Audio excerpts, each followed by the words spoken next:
तो and welcome दोस्तों, स्वागत है आपका हमारी आज की एक और नई वीडियो में। तो आज की इस वीडियो में मैं आपको एक्सप्लेन करने वाला हूं एक नई enemy series fire force season 3 episode 1 के बारे में। तो चलिए करते हैं वीडियो को स्टार्ट। अगर आप चैनल पर नए हो तो जल्दी इस चैनल को सब्सक्राइब कर लो। एपिसोड 1 की स्टार्टिंग होती है जहाँ पे हम देखते हैं कि कुछ लोग जैसे नर्क की आग में जल रहे होते हैं और बहुत तेज़ी से चिल्ला रहे होते हैं। तभी हम देखते हैं वहाँ पर एक आदमी आता है जिसने भगवान जैसे कपड़े पहने होते हैं और उसके चेहरे पे एक अजीब सी खुशी होती है।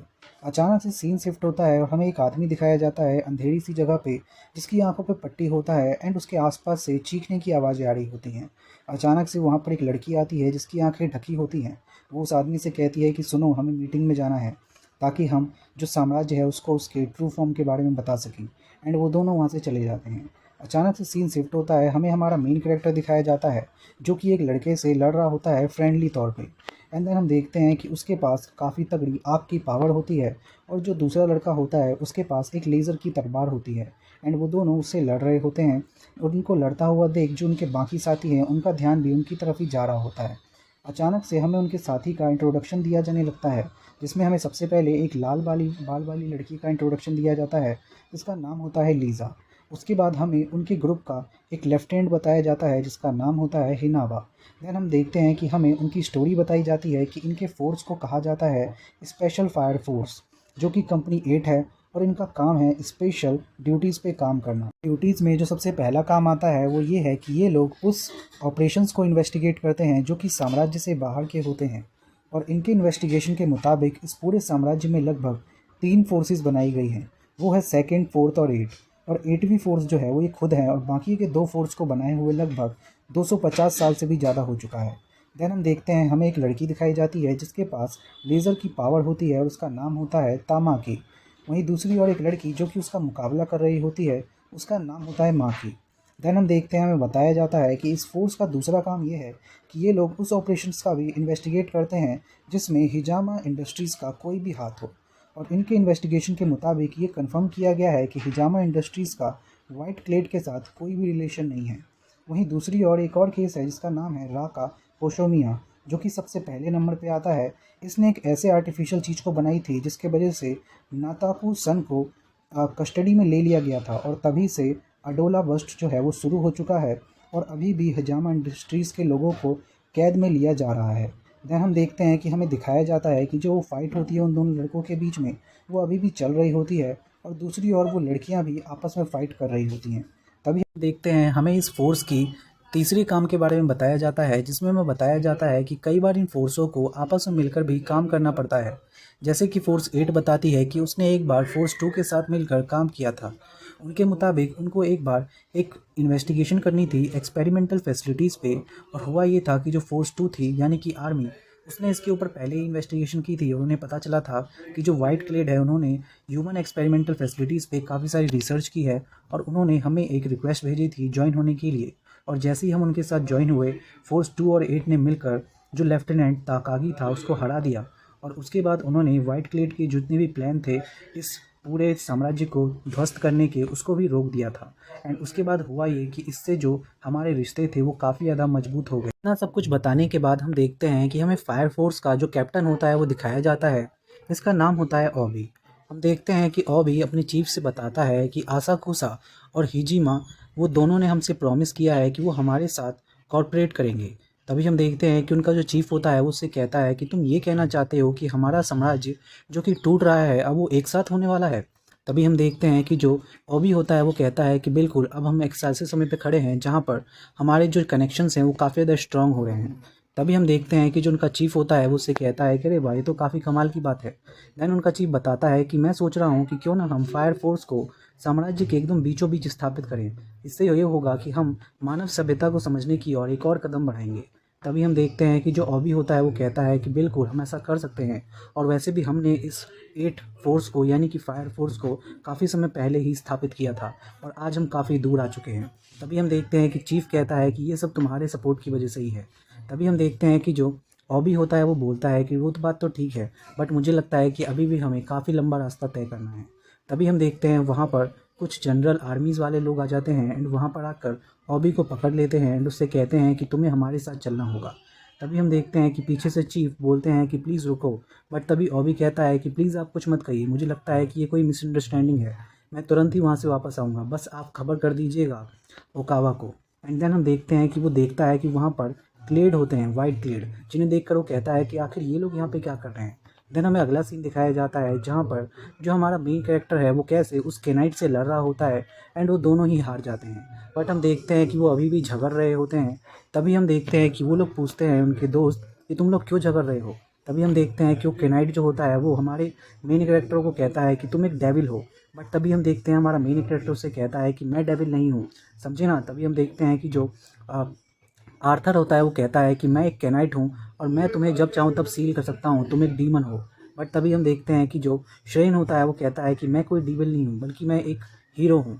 तभी हम देखते हैं कि वहाँ पर जो लड़कियाँ होती हैं वो सिस्टर से कहती हैं कि सिस्टर क्या तुम उस बटन को दबाओगी। तभी हम देखते हैं कि सिस्टर अपने हाथ में रखे हुए बटन को दबाती हैं और वहाँ से दो पंच आते हैं एंड उन दोनों लड़कों को लगता है एंड वो दोनों नीचे गिर जाते हैं। देन हम देखते हैं कि वो लड़कियाँ आपस में बात कर रही होती हैं कि तुम्हारी जो स्किल्स हैं वो काफ़ी ज़्यादा निखर गई हैं और तुम अब अकेले किसी का भी सामना कर सकते हो। तभी हम देखते हैं कि उनमें से एक पूछती है कि तुम्हें पता है श्रेन और आर्थर की भी जो स्किल्स हैं वो काफ़ी ज़्यादा अच्छी तरीके से उभरे हैं और उन्होंने भी नई टेक्निक सीखी है। तभी हम देखते हैं वहाँ पर खड़ी एक लड़की बताती है कि जब मैंने शिनरा से पूछा था कि तुम अपनी शक्ति कहाँ से लाते हो तो उसने मुझे बताया था कि वो उसके इमेजिनेशन से आती है, जहाँ पर वो एक ऐसी जगह को देखता है जहाँ पर सब जगह आग लगी हुई है। बट यही क्वेश्चन जब मैंने आर्थर से पूछा था उसने मुझे कहा कि उसको इसके बारे में कुछ भी नहीं पता है, क्योंकि जब भी वो इसके बारे में सोचता है तो उसके जितने भी स्टेटस हैं वो एकदम बढ़ जाते हैं, बट उसके जितने भी डाटा है वो सब कुछ डिस्पेयर हो जाता है और उसे कुछ समझ में नहीं आता। तभी हम देखते हैं कि वो दूसरी लड़की कहती है कि बिल्कुल तुमने सही कहा, मुझे लगता है कि जो आर्थर है वो पूरी तरीके से एक इडियट है और उसने इसमें पूरी तरीके से पीएचडी कर रखी है। तभी हम देखते हैं अगला सीन हम देखते हैं जहाँ पर हमें वाइट क्रेड का एक लीडर दिखाया जाता है जो कि कह रहा होता है कि टोक्यो के पीपल इस भय में जी रहे हैं कि शायद वो एक दिन जल के नष्ट हो जाए। बट मुझे लगता है कि अब समय आ गया है जब साम्राज्य को अब दोबारा से रिबॉर्न करना चाहिए और सभी को एक साथ लाना चाहिए। देन हम देखते हैं एक हट्टे कट्टे इंसान को जो कि अपने 3 साथियों के साथ एक चर्च जैसी जगह पे आता है और वो लोग बात कर रहे होते हैं कि शायद कुछ बड़ा होने वाला है, इसीलिए वाइट क्रेड ने हमें मिलने के लिए बुलाया है। देन हम देखते हैं उस आदमी का नाम होता है लियोनार्ड बर्न्स। एंड हम देखते हैं वो आदमी आते ही उस बूढ़े से पूछता है कि बताओ तुमने आखिर हमें यहाँ पे क्यों बुलाया है। तभी हम देखते हैं वो बूढ़ा आदमी कहता है कि मुझे लग रहा है कि हमारा ये साम्राज्य अलग अलग शक्तियाँ होने के कारण सही से चल नहीं पा रहा। अब मुझे लगता है कि हम सबको एक साथ आ जाना चाहिए और सारी शक्तियों को एक कर देना चाहिए। तभी हम देखते हैं वहाँ पर वो लड़की आ जाती है जो हमें एपिसोड की शुरुआत में दिखाई गई थी। एंड तभी हम देखते हैं वो बुढ़ा कहता है कि मैं एक प्रोसेसर हूँ, वो भी अडोला ब्रस्ट का, और मुझे लगता है कि मैं गॉड पे बिलीव करता हूँ और गॉड भी यही चाहते हैं। ये बात सुनकर जो वो आदमी होता है ब्रस्ट, वो कहता है कि मुझे लगता है कि ये सभी हमारे दुश्मन हैं। बट तभी वो उस लड़की से पूछता है कि आखिर तुम वहाँ पे क्या कर रही हो, तुम्हें वहाँ नहीं होना चाहिए। तभी वो लड़की कहती है कि क्या सच में तुम्हें ऐसा लगता है कि मैं यहाँ पे अजीब तरीके से हूँ। बट तभी वो लड़की कहती है कि मैं ठीक है यहाँ से चली जाऊँगी, बट मुझे पहले तुमसे बात करनी है। तभी हम देखते हैं जो बर्न्स होता है वो अपनी ताकत का इस्तेमाल करके अपनी शक्ति से उन्हें डराते हुए कहता है कि तुम सभी मेरे देशद्रोही हो, यहाँ से चले जाओ। बट तभी हम देखते हैं कि जो वो ब्लाइंड फोल्डेड इंसान होता है वो उस लड़की के सामने आके कहता है कि तुम पीछे रहो, मैं इसे संभालता हूँ।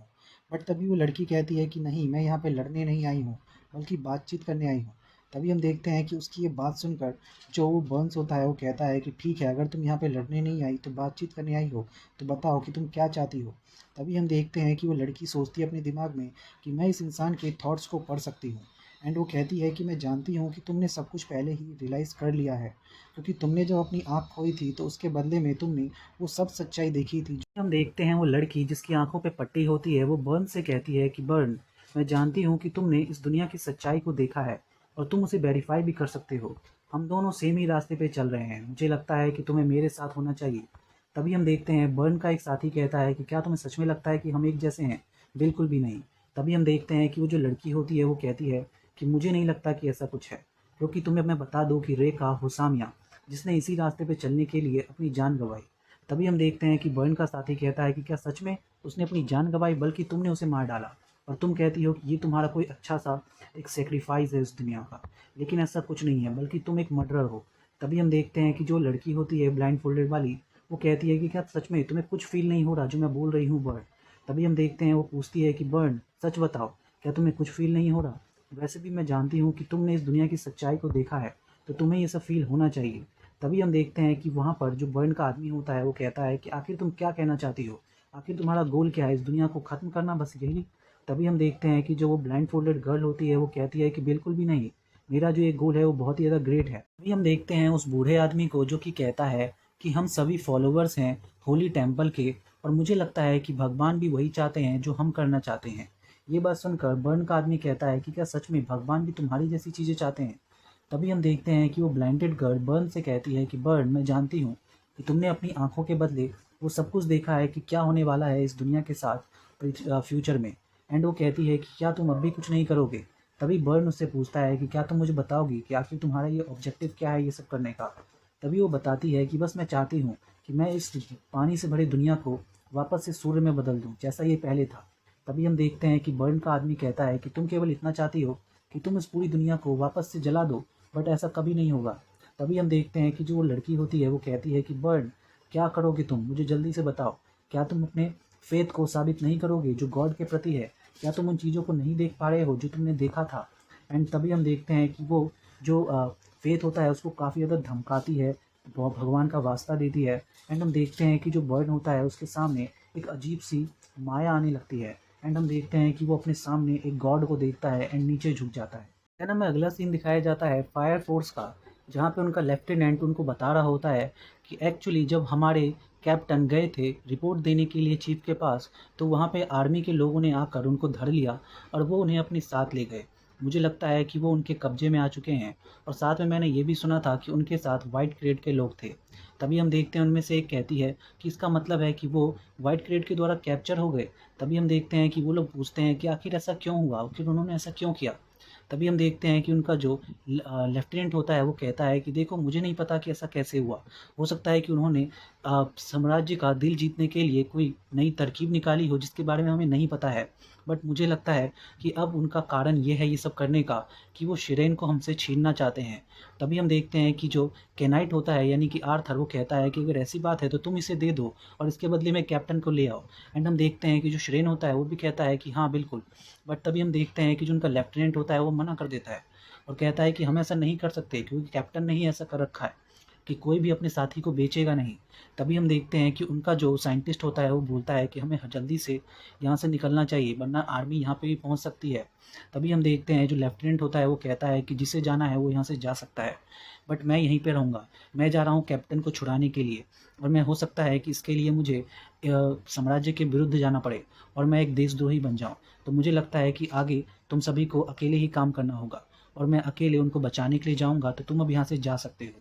ये बात सुनकर सभी लोग घबरा जाते हैं और तभी हम देखते हैं शेन को जो कि कहता है कि नहीं, मैं भी आपके साथ जाऊँगा। तभी हम देखते हैं आर्थर और बाकी सभी भी उसके साथ जाने के लिए तैयार हो जाते हैं। जब वो गर्ल से कहते हैं कि तुम लोग अपने घर जा सकते हो, तुम्हारी फैमिली है, बट वो कहती है कि नहीं, हम भी आपके साथ जाएंगे चाहे कुछ भी हो जाए। तभी पीछे वाली लड़की कहती है कि देखो, मैं एक टेरिटियर नहीं बनना चाहती हूँ, बट अगर आप सब जा रहे हैं तो मैं भी जाऊँगी। देन हम देखते हैं ये सब होने के बाद जो लेफ्टिनेंट होता है वो पूछता है उस साइंटिस्ट से कि आगे तुम क्या करोगे। तभी हम देखते हैं जो लीथ होता है वो कहता है कि मेरे को लगता है कि हमारी ये 8वीं स्क्वाड जाने वाली है ह्यूमंस के हार्ट को ढूंढने के लिए। तो मुझे लगता है कि एक दिन ये सारा दुनिया तुम्हारे खिलाफ हो जाएगी, बट अगर ऐसी बात है तो तुम्हें पता है ना किसके खिलाफ लड़ना होगा, इस साम्राज्य के खिलाफ। एंड यहीं पे एपिसोड खत्म हो जाता है। So thank you so much for watching this video.